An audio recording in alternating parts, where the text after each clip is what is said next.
Hello friends, and today I wanted to speak with you about companies and open source. So basically just yesterday I had an amazing discussion, absolutely amazing discussion with a very high person from a company which does, well, a tons of research and they're a very well-known brand, and they have deliberately moved into the open source space. They have a lot of people who work precisely on open source, and they also hire some contractors to help them with open source. So the question is why? Because that's what I asked them, because, well, I understand supporting the community. That's very good and it's legal and everything is fine. I understand supporting, like, our meetup. We support underprivileged people and we support underrepresented people a lot. So that's actually our focus, not support. It's our first goal, and not just support, but and also like who supports who, because I feel supported actually. But for the business, why would they do that? And the guy gave, so basically I asked this person like, why? So and he gave me a very interesting answer. So basically, their company does a lot of research, as I mentioned, and they use tools. So basically, they create these tools. And the thing is that you cannot compete with the open source.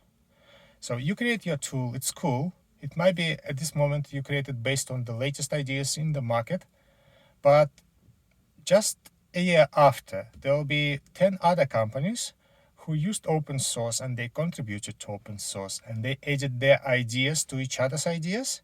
So now their tool has those 10 ideas and yours has 2. Yeah, probably your tool is customized for your company, but, well, how far can it go, mate, friends? So if you know in advance that you cannot compete with the whole world, and you will lose, because you'll have like hundreds of branches with different features, and in the end open source will still beat you. You still will have to switch to yet another latest framework because your framework is not coping anymore. Obviously integration costs, education costs and stuff. So what instead of that, you actually will aim to become the part of open source movement.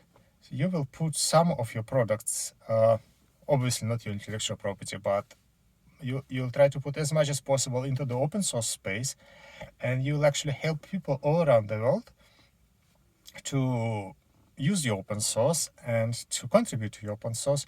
And this way, your projects will be up to date, and also, which is very important, you'll be able to, well, maybe not control, but to affect the direction in which open source is moving.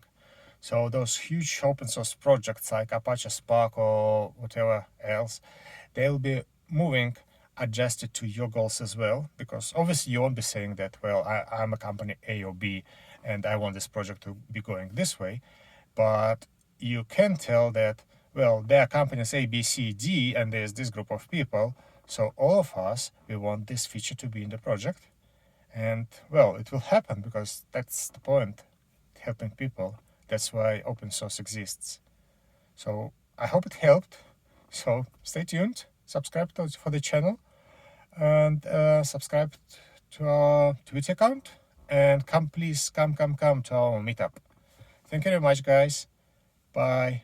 Peace. Live long and prosper.